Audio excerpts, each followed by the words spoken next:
O Senhor esteja convosco. Proclamação do Evangelho de Jesus Cristo segundo João. Naquele tempo, houve um casamento em Caná da Galileia. A mãe de Jesus estava presente e também Jesus e seus discípulos tinham sido convidados para o casamento. Como o vinho veio a faltar, a mãe de Jesus lhe disse: "Eles não têm mais vinho." Jesus respondeu-lhe: "Mulher, por que dizes isto a mim? Minha hora ainda não chegou." Sua mãe disse aos que estavam servindo: "Fazei o que ele vos disser." Estavam 6 talhas de pedra recolocadas aí para a purificação que os judeus costumam fazer. Em cada uma delas cabiam mais ou menos 100 litros. Jesus disse aos que estavam servindo: "Enchei as talhas de água." Encheram-nas até a boca. Jesus disse: "Agora tirai e levai ao mestre-sala." E eles levaram. O mestre-sala experimentou a água que se tinha transformado em vinho. Ele não sabia de onde vinha, mas os que estavam servindo sabiam, pois eram eles que tinham tirado a água. O mestre-sala chamou então o noivo e lhe disse: "Todo mundo serve primeiro o vinho melhor, e quando os convidados já estão embriagados, serve o vinho menos bom. Mas tu guardastes o vinho melhor até agora." Este foi o início dos sinais de Jesus, e ele o realizou em Caná da Galileia e manifestou a sua glória, e seus discípulos creram nele. Palavra da salvação.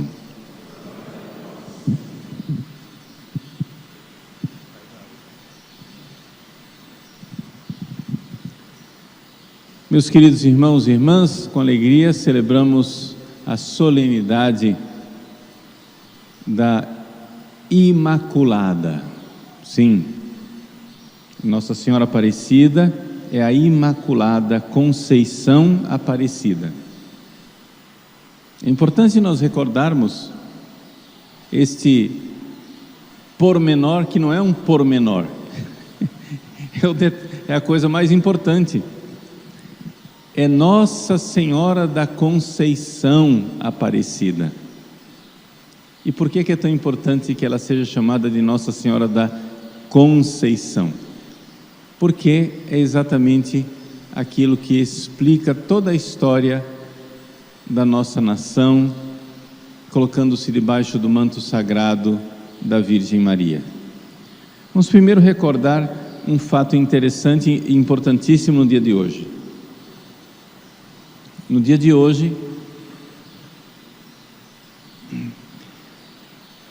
hoje, nós estamos celebrando 200 anos, exatos 200 anos da coroação de nosso primeiro imperador, Dom Pedro I.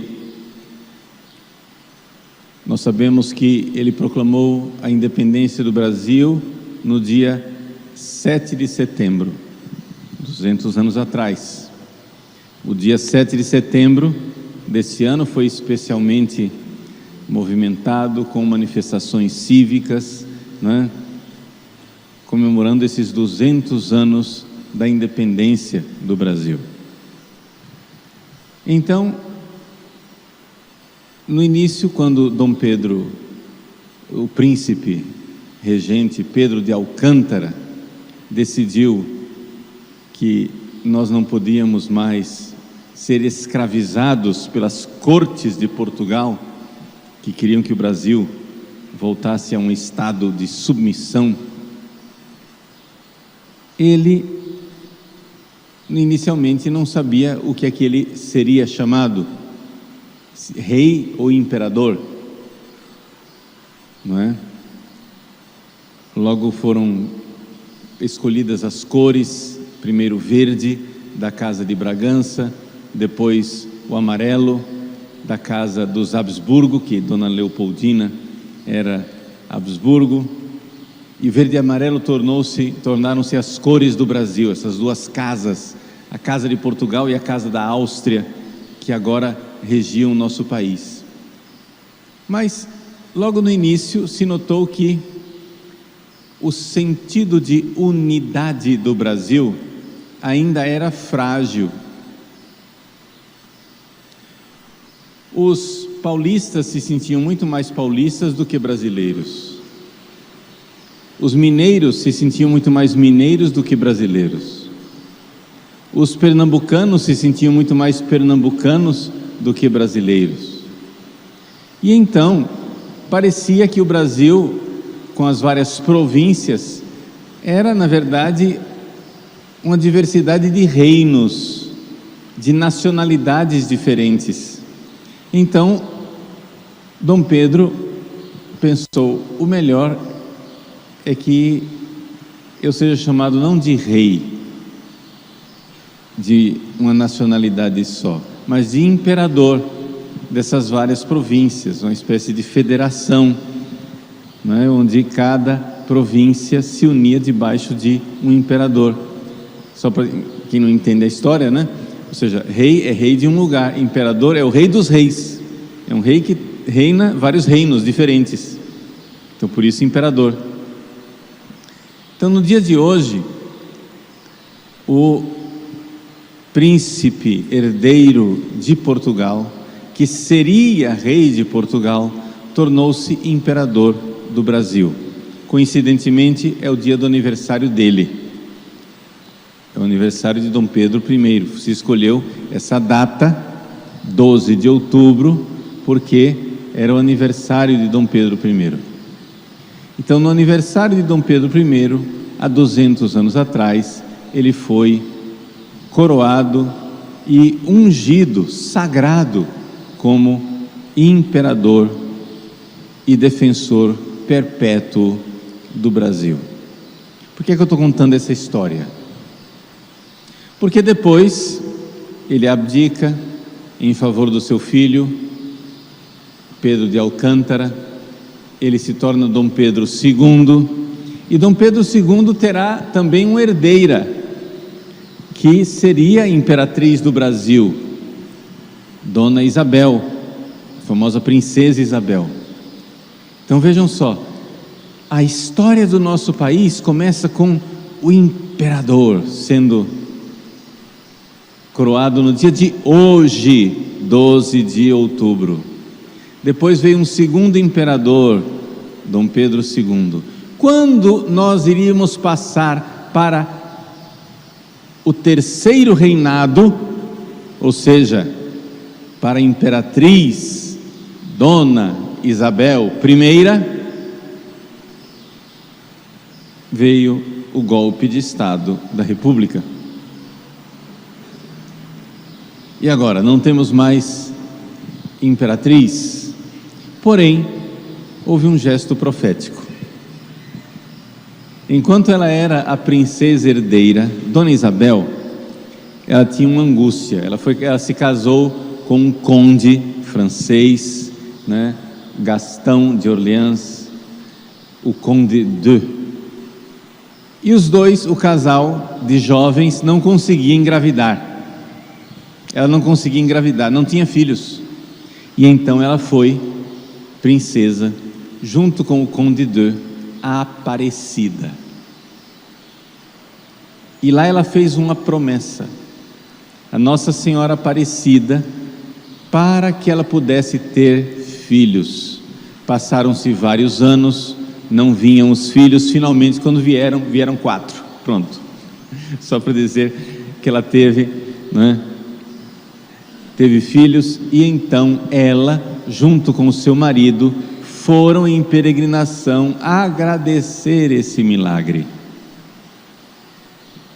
E então ela mandou fazer com suas joias uma réplica da coroa de imperatriz do Brasil e deu para Nossa Senhora Aparecida. Essa coroa, ela é usada ainda hoje em Aparecida, uma coroa dada pela princesa Isabel. Então ela assinou a lei que abolia a escravidão. Houve revoltas contra esse ato, uma série de circunstâncias, o golpe da República, e ela deixou de ser a nossa imperatriz. Mas é importante lembrar que Dona Isabel foi a primeira mulher que governou o Brasil. Ela por várias vezes governou o Brasil nas ausências de Dom Pedro II. Essa mulher passou a coroa dela para Nossa Senhora Aparecida. Isso é um gesto profético, um gesto simbólico, um gesto espiritual de profundo significado. E eu estou lembrando tudo isso, toda esta história, porque nós estamos vivendo um momento histórico. Hoje, 200 anos da coroação de Dom Pedro I. Esta coroa que depois passou para Dom Pedro II, que iria passar para Dona Isabel, passou para a coroa de Nossa Senhora Aparecida, e nós, no dia que Dom Pedro I foi coroado imperador, celebramos a imperatriz do Brasil, Nossa Senhora da Conceição Aparecida. Não é belíssima essa história? É importante que nós saibamos a nossa história. É evidente que quando depois, durante a República, o Papa então pediu aos bispos do Brasil, autorizou os bispos do Brasil que coroassem solenemente a imagem de Nossa Senhora Aparecida e proclamaram Nossa Senhora Aparecida padroeira do Brasil. O Papa pediu que fosse colocada a coroa da princesa Isabel, claro, como nossa rainha. Portanto, Dom Pedro I foi coroado e ungido imperador no dia de hoje. Nossa Senhora, então, agora é a herdeira, digamos assim, desse trono. É ela quem verdadeiramente se senta no trono do Brasil, não é? E nós louvamos a Deus por esse profundo significado espiritual. Então nós queremos que ela reine. E aqui então eu deixo de falar de história e começo a falar da sua vida, que é história também, mas é a sua vida. Mas como é possível que Nossa Senhora reine? Como é possível que seja a cabeça dela coroada? Só existe uma escolha. Deus, quando criou as suas criaturas, deu uma opção: ou nós nos humilhamos diante de Deus e então reinamos, ou então você não se humilha, você é soberbo e você perece. Nós vemos aqui o contraste da segunda leitura de hoje entre a mulher e o dragão. Maria, a humilde serva do Senhor. Maria, a escondida. Maria, aquela que ninguém deu valor durante esta vida aqui terrena. Maria aparece como um grande sinal no céu.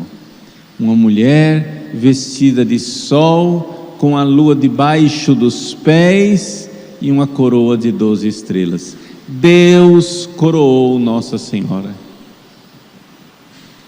Deus coroou Nossa Senhora, uma coroa de 12 estrelas, porque ela foi humilde.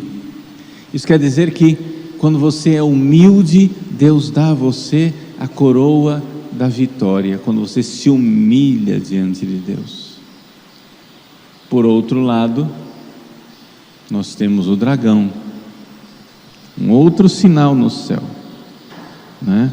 E esse outro sinal do céu é um sinal terrível, um dragão cor de fogo, e uma luta entre a mulher e esse dragão. Mas esse dragão, que é Satanás, a antiga serpente, ele precipita no fundo do inferno por causa da sua soberba. Então, Nós temos que escolher. Nós vamos nos humilhar diante de Deus? Vamos fazer a vontade de Deus? Então, quando nós somos humildes servos, Deus nos dá a coroa de glória, como deu a sua Mãe Santíssima. Mas se você não se humilha diante de Deus e você é soberbo, altivo, sua cabeça vai ser esmagada, como foi esmagada a cabeça de Satanás, da antiga serpente, que precipita no fogo eterno. Então aqui está a encruzilhada do Brasil. Aqui o Brasil tem que escolher se nós vamos nos humilhar e fazer a vontade de Deus, como diz Nossa Senhora no Evangelho: fazei tudo o que Ele vos disser, ou se nós vamos fazer as nossas vontades e os nossos caprichos. O Brasil tem uma vocação. O Brasil tem uma vocação sobrenatural. Enquanto o mundo inteiro parece que já está se rendendo diante de ideologias, não é? Diante de coisas horrorosas como o aborto, a eutanásia, a ideologia de gênero, tantas coisas que destroem as nossas famílias, o mundo inteiro parece que se rendeu, se entregou. O Brasil ainda luta. O Brasil ainda luta. Humilhemo-nos debaixo da proteção de Deus, confiemo-nos a Nossa Senhora da Conceição Aparecida. Ela é Nossa Senhora, ela é a Imaculada Conceição, que desde o primeiro instante da sua existência esmagou a cabeça da serpente. Meus queridos, nós somos filhos de Adão e de Eva, somos herdeiros do pecado original, nós fomos mordidos pela serpente, mas a nossa mãe é intacta. A nossa mãe é intacta e Satanás nunca colocou as suas patas sobre a nossa mãe bendita. Ela nunca foi tocada pelo pecado original. Desde o primeiro instante da sua existência, ela foi uma derrota para Satanás. No ventre de Santana, a Imaculada Conceição foi o início da derrota definitiva de Satanás. Por isso, o ódio que Satanás tem por Nossa Senhora. Foi pela vinda de Maria ao mundo que iniciou a derrota. É claro que essa derrota foi consumada e realizada pelo seu Filho bendito ao morrer na cruz, mas tendo em vista os méritos de Cristo na cruz, ela foi preservada desde o início. Esse é o dogma da Imaculada. Tendo em vista a redenção, tendo em vista a salvação, tendo em vista a vitória de Cristo na cruz, Deus foi vitorioso no ventre de Santana. E Maria, desde o primeiro momento, foi o primeiro troféu de Deus, a humilde serva do Senhor, a escrava de Deus, aquela que fez a sua vontade. Eis aqui a escrava do Senhor, faça-se em mim, realize-se em mim, conforme a sua santa e divina vontade. Eis a encruzilhada do Brasil. Nós precisamos retomar a nossa vocação de terra da Santa Cruz, de terra onde Nossa Senhora da Conceição Aparecida reina.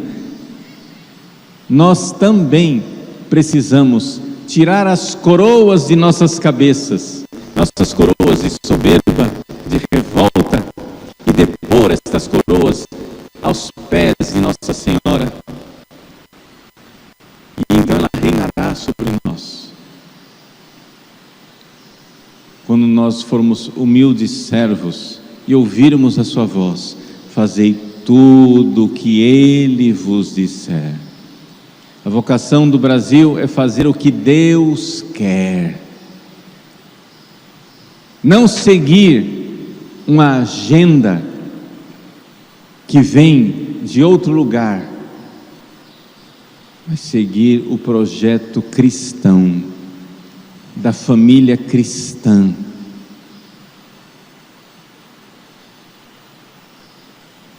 Meus queridos, é uma luta espiritual. É uma luta espiritual que vive o nosso país. Mas essa luta só haverá vitória de Deus se Deus vencer primeiro no seu coração. Não existe, aspas, o Brasil. Existem os brasileiros. No sentido que somos nós os agentes da história. Não existe essa entidade abstrata, o Brasil que faz as coisas. O Brasil que faz as coisas são os brasileiros que fazem. Se nós não formos sujeitos desta brasilidade, não haverá Brasil. Se nós não assumirmos a nossa vocação, o Brasil não realizará a sua. Eu tenho certeza que o Brasil é um país abençoado com uma vocação divina e sobrenatural. O nosso país não começou com uma guerra, começou com uma missa. O nosso país não tem como rei ou rainha um ditador. Tem uma rainha bondosa, Nossa Senhora da Conceição Aparecida. Nós temos uma vocação extraordinária, mas essa vocação não será realizada, a vocação do Brasil não será realizada se não for realizada a vocação do brasileiro, que é você. Nossa Senhora não reinará sobre o Brasil se ela não reinar sobre você. Então nós precisamos, nesses tempos agora tão decisivos para a história do nosso país, estar em estado de graça, procurar a confissão, comungar frequentemente, vir à Santa Missa, participar, oferecer o santo sacrifício da missa pelo nosso país. Nós precisamos fazer isso, consagrar, entregar. O Brasil será todo ele de Nossa Senhora se nós formos por inteiro de Nossa Senhora. Então hoje nós nos colocamos debaixo do olhar dessa mãe bondosa. Ela sabe que nós brasileiros merecemos grandes castigos. A nossa mãe sabe. Ela sabe o que a gente está aprontando.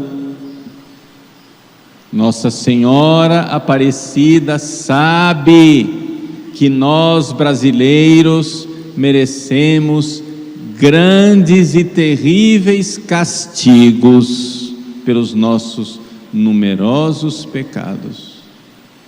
Mas ela é uma mãe bondosa. E mais uma vez nos dá uma chance de voltar atrás, de pedir perdão e de dizer: mãe, nós vamos deixar de ser presunçosos, soberbos, e vamos nos humilhar diante de vós. Neste dia, Mãe Santíssima, nós nos colocamos diante de vossa presença, debaixo do vosso olhar. Augustíssima Mãe de Deus, Senhora, Rainha dos céus, soberana Mestra dos anjos, nos humilhamos diante de vós e dizemos: apresentai a Jesus o nosso perdão, nosso sincero pedido de perdão e nossos protestos de fidelidade e de humilde serviço como escravos do Senhor, como escravos da Senhora. colocamos-nos debaixo de vossa proteção, ó soberana e toda santa Mãe de Deus. Mãe Santíssima, Rainha e Imperatriz do Brasil, defensora perpétua de nossa nação, esmagai como esmagastes desde o princípio a cabeça de Satanás. E para isso nós, vossos filhos devotos, vos oferecemos esse santo sacrifício de amor que é a Santa Missa. Vós que estáveis aos pés da cruz no Calvário, apresentai a Deus esse nosso pleito de amor, junto com o vosso Filho, que oferecemos na consagração sobre esse altar. Amém.